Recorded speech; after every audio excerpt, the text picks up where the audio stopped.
নমস্কার বন্ধুরা, food point of দীপিকায় আপনাদের সকলকে স্বাগত। আমার আজকের recipe red chilli sauce pasta. Cheese mayonnaise ছাড়াই মাত্র বাড়িতে থাকা কয়েকটা উপকরণ দিয়েই খুব সহজেই কিভাবে পাস্তাটা বানিয়ে নেবেন সেটাই আমি আজকে আপনাদের সাথে শেয়ার করব। ডিনার হোক বা লাঞ্চ বা ব্রেকফাস্ট, যে কোনো সময় কিন্তু এইভাবে একবার রান্না করে দেখতে পারেন। দেখতে যেমন সুন্দর, খেতেও তেমন হয় অসাধারণ। তো চলুন তাহলে রেসিপিটা শুরু করা যাক।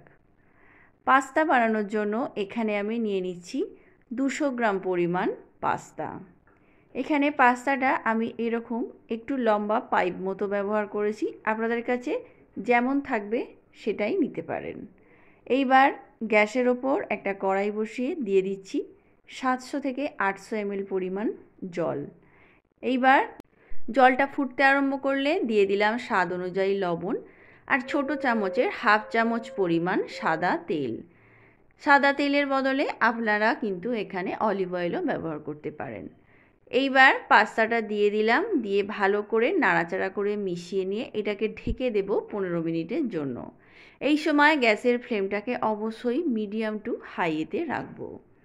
অপর দিকে যে রেড সসটা দেব তার জন্য সসটা বানিয়ে নেব। তার জন্য এখানে আমি 200 গ্রাম টমেটো নিয়ে নিয়েছি। টমেটোটাকে মাঝখান থেকে এইভাবে কাট লাগিয়ে নিচ্ছি। ঠিক একইভাবে সমস্ত টমেটোগুলোই কেটে নেব।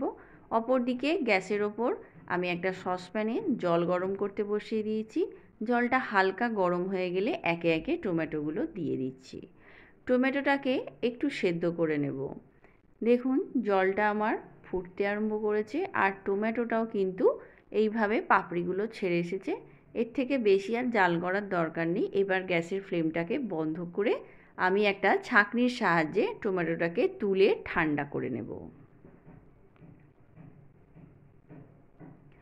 টমেটোটা যতক্ষণে ঠান্ডা হচ্ছে ততক্ষণে আমি পাস্তাটা একটু চেক করে নেব। ঢাকাটা খুলে নিলাম। দেখুন পাস্তাটা কিন্তু আমার একদম রেডি হয়ে গেছে, ফুলে ডবল হয়ে গেছে। এইবার গ্যাসের ফ্লেমটাকে অফ করে দিয়ে একটা ছাঁকনির সাহায্যে সমস্ত পাস্তাগুলোকে তুলে আমি একটা ঝুড়ির মধ্যে রেখে দেব। এতে করে এক্সট্রা জলটা একদমই বের হয়ে যাবে।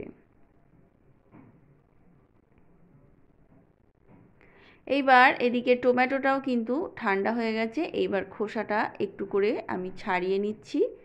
সমস্ত খোসাগুলো একইভাবে ছাড়িয়ে নেব। ছাড়ানো হয়ে গেলে একটা মিক্সিং জারের মধ্যে এটাকে দিয়ে একটা পেস্ট আমি তৈরি করে নেব।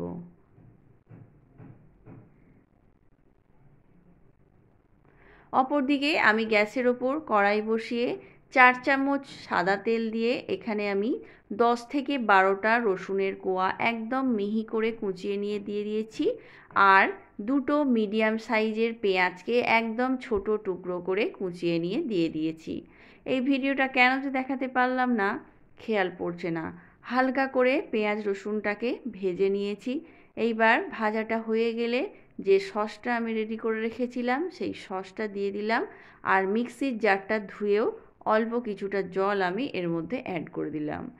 এইবার 2 থেকে 3 মিনিট এইভাবে গ্যাসের ফ্লেমটাকে মিডিয়ামে রেখে এইভাবে মশলাটা কষিয়ে নেব। এতে কিন্তু আমি কোনো রকম রং বা কালারের ব্যবহার করছি না, আপনারা চাইলে কিন্তু এখানে করতে পারেন। খুব ভালোভাবে 2 থেকে 3 মিনিট কষানো হয়ে গেলে এর মধ্যে দিয়ে দেব স্বাদ অনুযায়ী লবণ। লবণ যেহেতু আমি পাস্তা সেদ্ধর সময় দিয়েছিলাম তাই একটু বুঝে দিয়ে দিতে হবে। আর দিয়ে দিচ্ছি 4 ভাগের 1 ভাগ চিনি। এখানে টেবিল স্পুনে 4 ভাগের 1 ভাগ দিয়ে দিয়েছি। ঝালের জন্য দিয়ে দিচ্ছি চিলি ফ্লেক্স আর দিয়ে দিচ্ছি 1 চামচ পরিমাণ অরিগ্যানো। সমস্ত কিছু খুব ভালো করে মিশিয়ে নেব। অরিগ্যানো থাকলে দেবেন, না থাকলে দেওয়া কোনো অসুবিধে নেই, না দিলেও হবে। এইবার সমস্ত কিছু খুব ভালো করে আরও 1 মিনিট সময় ধরে এইভাবে নাড়াচাড়া করে মশলাটা কষিয়ে নেব। যদি এখানে বাচ্চারা খেয়ে থাকে সেক্ষেত্রে লঙ্কার পরিমাণটা একটু কম বেশি করে নেবেন। এইবার যে পাস্তাটা আমি সেদ্ধ করে রেখেছিলাম সেই পাস্তাটা এর মধ্যে দিয়ে দিলাম, দিয়ে খুব ভালো করে নাড়াচাড়া করে মিশিয়ে নেব। এখানে আমার জলটা একটু কম আছে, মানে আমি একটু শুকনো শুকনো করব। যদি আপনারা মনে করেন সেক্ষেত্রে যে টমেটো সিদ্ধর জলটা আছে সেই জলটা দিয়ে আর একটু গ্রেভি বা রসালো করে নিতে পারেন। এইভাবে নাড়াচাড়া করে নিলেই একদম তৈরি হয়ে গেল আমাদের চিজ মেয়োনিজ ছাড়া রেড সস পাস্তা। এইবার এটাকে আমি পরিবেশন করে দেব। তো বন্ধুরা, রেসিপিটা ভালো লাগলে একটা লাইক, শেয়ার ও কমেন্ট করে দেবেন। আজকের মতো এ পর্যন্তই। ততক্ষণের জন্য নমস্কার।